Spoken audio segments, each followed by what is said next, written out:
মাগরিবের আজান দিয়েছে। সারাদিন রোজা রেখে ইফতার করছেন মুড়ি দিয়ে, আর চোখের টলমলো পানি মুছছেন। কি করবে, ঘরে নেই দামি কোনো খাবার। দুঃখের বিষয় হলো ৭০ বছর বয়সে এসেও তিনি এতিম। নিজ সন্তানহীন মা, স্বামী মারা গেছে বেশ কয়েক বছর আগে। তিনি এতিম, তারও কোনো মা বাবা ভাই বোন নেই। ৫ থেকে ৬ কদম হাঁটতে গেলে তাকে বসতে হয়, কারণ তার মাজায় প্রচুর সমস্যা, প্রসাবের রাস্তায় ইনফেকশন। স্বামী নেই, সন্তান নেই, মা বাবা নেই, পৃথিবীতে তার আপন বলতে কেউ নেই। তিনি মানুষের বাড়ি বাড়ি দাঁড়ে দাঁড়ে গিয়ে দুমুঠো ভাত সংগ্রহ করে এনে সেটা কাঁচামরিচ এবং পেঁয়াজ দিয়ে খেয়ে ফেলেন। এটাই মনে হয় তার কাছে গরুর মাংস খাওয়ার মতো, কারণ তার উপার্জন করার মতো কেউ নেই। তিনি একজন এতিম মানুষ। কোনো এক সময় টাকার অভাবে তার স্বামীকে চিকিৎসা করাতে পারেনি, তার স্বামী দুনিয়া থেকে বিদায় নিয়েছেন। তরকারি বিহীন শুধু পান্তা ভাত, এই ভাত যেন চাবানো যায় কিন্তু গেলা যায় না। তিনি একসময় মাটি কাটতেন, এখন আর শরীরে কোলায় না। শরীরে বিভিন্ন রকমের সমস্যা দেখা দিয়েছে। তার ঘরেতে দেখতে পাচ্ছেন একটা ফ্যান পর্যন্ত নাই এই গরমের মধ্যে। আমি ৩ বছর ধরে অসুখ হয়েছি, কাম করে খাইবেন নেই। মানুষ যদি ১ পাঁচ চাল দিতাম, দুদিন নেই। আসসালামু আলাইকুম সম্মানিত দর্শক মণ্ডলী, আমার সাথে যে মানুষটিকে দেখতে পাচ্ছেন এতিম, নিঃসন্তান, স্বামী মারা গেছে অনেক বছর আগে। এই তো তার ঘর, জমি জমা কিছুই নেই, অন্য মানুষের বাড়িতে থাকে। শুরুতে হয়তো আপনারা দেখেছেন তার করুণ কাহিনী, করুণ দৃশ্য। মানুষের বাড়ি থেকে পান্তা ভাত চেয়ে চেয়ে খাচ্ছে, এর ওর বাড়ি থেকে লবণ ডাল তেল চেয়ে চেয়ে এনে সেগুলা পাক করে খায়। দেখেন, আমি কথা বলতেছি, তার চোখের পানি টলমলো করছে। একটু খেয়াল করলে দেখেন আপনারা, তার চোখের পানি টলমলো করছে, তার চোখে পানি চলে আসে, তিনি কান্না করে দিছে। এনারা হচ্ছে প্রকৃত অসহায়। দর্শক, তার নাই বলতে পৃথিবীতে দুনিয়াতে কেউ নেই, তিনি একজন এতিম মানুষ। কেমন আছেন খালা? ভালো আছেন? ভালো আছি। ভালো আছে। দেখছেন, এত কষ্টের পরেও বলতেছে ভালো আছে। শুকরিয়া আল্লাহ তাআলার দরবারে।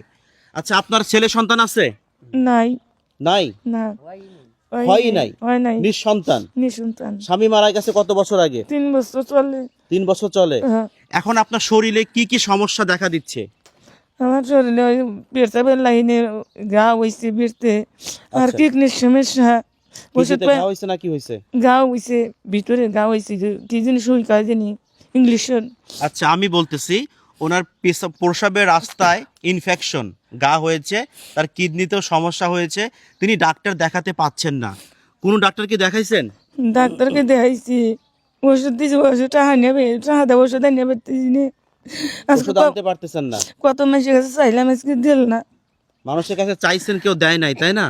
না, আচ্ছা, মানুষের দ্বারে দ্বারে, বাড়ি বাড়ি, বারে বারে গিয়েছেন, কেউ তাকে সহযোগিতা করে না। করবে কিভাবে? দর্শক, আমি এখন আছি মানিকগঞ্জ জেলা দৌলতপুর উপজেলা চরকাটারি একটা গ্রাম। চর, চারপাশে পানি, মাঝে হচ্ছে চর। এখানকার অবস্থা দেখেন, প্রত্যেকটা বাড়ি কিন্তু গরিব, দরিদ্র, পোর ফ্যামিলি। এদের আসলে ওই রকম আর্থিক অবস্থা ভালো নয়। কে কাকে কতক্ষণ দিবে, কে কাকে কত সময় দিবে? তো আমি আপনাদেরকে অনুরোধ করতে চাচ্ছি, আপনারা রাস্তাঘাটে কত টাকা নষ্ট করেন, কত টাকা আজে বাজে হিসেবে নষ্ট করেন, এনার বিকাশ নাম্বারটা দেওয়া থাকবে, তাকে আপনারা সবাই কিছু কিছু করে হলেও সহযোগিতা করবেন। আসলে আপনার স্বামী যে মারা গেছে, মনে পড়ে তার কথা? মনে কষ্ট পাইতে মনে মনে হয়। আচ্ছা, আপনি আগে কি করতেন? আগে মাঠে খাইতে খাইছি, মাটি কাটছেন? মাটি কাটছি। তার হাত পা দেখেন, তার হাত পা দেখলেই মনে হয় তিনি মাটি কেটে খাইছে। দেখছেন, কোমল মসৃণ হাত না, কিন্তু এটা খেটে খাওয়া হাত। দেখেন, খেটে খাওয়া হাতটা একটু দেখেন, দেখলে বুঝতে পারবেন। কাকা কেমন আছেন? আলহামদুলিল্লাহ, আল্লাহ খুব তিনি ভালো। যা বললো সব কি সব সত্যি? সত্য, তার সব কেউ নাই। সত্যি? হ্যাঁ, চাচি, সব সত্যি চাচি? সত্যি মেয়েটি তার দুনিয়াতে কেউ নাই? কেউ নাই। আচ্ছা, ওনাকে যদি কেউ সহযোগিতা করে তাহলে ভালো হবে না? হ্যাঁ, ভালো। ভালো হবে, খুশি হবেন আপনারা? আমরা খুশি, আল্লাহ আচ্ছা, খুশি, আল্লাহ। ভাই একটু এইদিকে আসবেন। হেলাল ভাই আমাকে খবর দিয়েছে, তিনি আমার ভিডিও প্রতিনিয়ত দেখেন, তিনি আমার বন্ধুর মতো। আমাকে বলেছে আমার গ্রামে একটা চাচি আছে, অসহায়, ভাত পায় না ঠিক মতো। আপনারা তো দেখছেন, এর আগে ভিডিওতে কিন্তু আপনারা দেখছেন, একটু আগে আমি দেখাইছি। আপনি যে আমাকে খবর দিলেন, আসলে এই সব তো আমি সত্যতা আসলে পাইলাম। এখন কি মনে হচ্ছে, তাকে কি কেউ সহযোগিতা করবে? ইনশাল্লাহ করবে, কারণ ওরা তো সন্তানও নাই বা ওনাকে দেখাশোনার মতো কোনো লোকজনও নাই, বা গ্রাম গ্রাম থেকে মনে করেন যে চাটা খায়, আর যার দয়া হয় তাকে কিছু দান করে। আচ্ছা আচ্ছা, তো আপনি আসলে লাস্ট কবে গরুর মাংস বা ইলিশ মাছ দিয়ে ভাত খাইছেন? বছর 1 বছর হয়। 1 বছর হয়। এই ঈদের মধ্যে বুঝি ভরা দিয়ে ঈদের মধ্যে পাই আচ্ছা, একটু 1 কেজি গরুর মাংস কত? না, আমি আর কিনা খাইবার পাই না, আমি জানিও না মানুষের মনে ভাবা যায় গরুর মাংস কত টাকা কেজি সেটাই জানে না। এর দোষ টাকার আপনাদের, আমার দোষ, আমাদের দোষ। আমরা কখন খোঁজ দিছি বাড়ির আশেপাশে মানুষ খেয়ে আছে কিনা, না খেয়ে আছে? গরুর মাংস প্রিয় একটা খাবার মানুষের, তিনি জানে না কত টাকা কেজি। আসলে আমি আমার তরফ থেকে তাকে 1 কেজি গরুর মাংসের টাকা দেবো। আমি এই 1000 টাকা রাখেন, এটা দিয়ে আপনি 1 কেজি গরুর মাংস কিনে খাবেন। খাবেন তো নাকি? আচ্ছা দর্শক, আমি তো সামান্য 1000 টাকা দিচ্ছি, এটা কোনো বিষয় না। আপনারা যদি সহযোগিতা করেন, লক্ষ লক্ষ টাকা আসবে তার ঘরে। তিনি হয়তো ঘরটা একটু ভালো করবে, তিনি শরীরের চিকিৎসা নেবে। তিনি কিন্তু সিগারেট মদ গাঁজা খেয়ে কিন্তু শেষ করবে না, বা কোনো মেয়ের পেছনে কিন্তু শেষ করবে না। তার উপকারে আসবে, তাই না চাচি? তার মেয়ে মেয়ে নাই তো উপকারে আসবে না? হ্যাঁ কিছুই নাই তার। আচ্ছা আচ্ছা, খালা আমার স্বামীটা মরছে, তাহার বিয়ে করে মারা গেছে। 4 বছর মারা গেছে। চিকিৎসা করে পেননি, তাহার জন্য চিকিৎসা করে বিনি সিস্টেমটা করে পেননি। আবার আমি 3 বছর ধরে অসুখ হয়েছি, কাম করে খাইবেন নেই।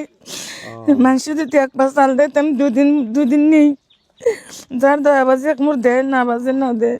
আসলে আমরা দুর্নীতি করে টাকার পাহাড় গড়তেছি, অট্টালিকা গড়তেছি, আর দেখেন মানুষ না খায়া থাকে। টাকার অভাবে স্বামীর চিকিৎসা করতে পারে না, স্বামী দুনিয়া থেকে চলে গেছে, তিনি এখন না খেয়ে দুনিয়া থেকে চলে যাওয়ার মতো। কি একটা দুঃখের একটা বিষয়। আমরা কি করছি মানুষের জন্য? আমি তো একদিন একটা মাছ দিছি খাওয়ার জন্য। আপনি একটা মাছ দিচ্ছেন হ্যাঁ, যে খাইও তুমি।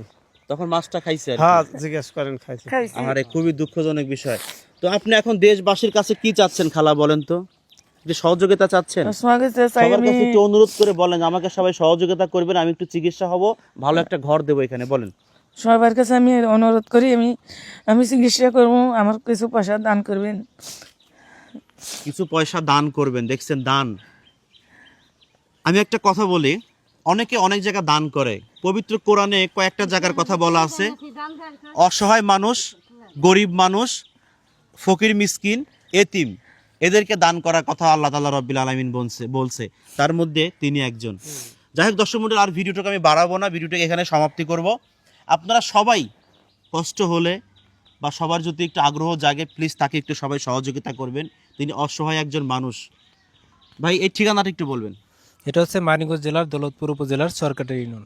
আচ্ছা, আর আপনার মোবাইল নাম্বারটা, ওনার মোবাইল নাম্বারটা আমি দিয়ে দেব। এই ভাই একটা মোবাইল কিনে দিয়েছে ওনাকে, আমি এখানে আসবো বলে, ঠিক আছে? আমি এখানে আসবো বলে, ওনার কিন্তু কোনো মোবাইল ছিল না, একটা মোবাইল কিনে দিছে এই ভাই। আমি সেই নাম্বারটা দিয়ে দেব। অনুরোধ করছি আপনাদের কাছে, আমি কখনো কারো কাছে অনুরোধ করি না, আজকে অনুরোধ করছি ভাই। তো সবাই ভালো থাকবেন, দেখাবো অন্য কোনো ভিডিও নিয়ে অন্য কোনো সময়। আসসালামু আলাইকুম।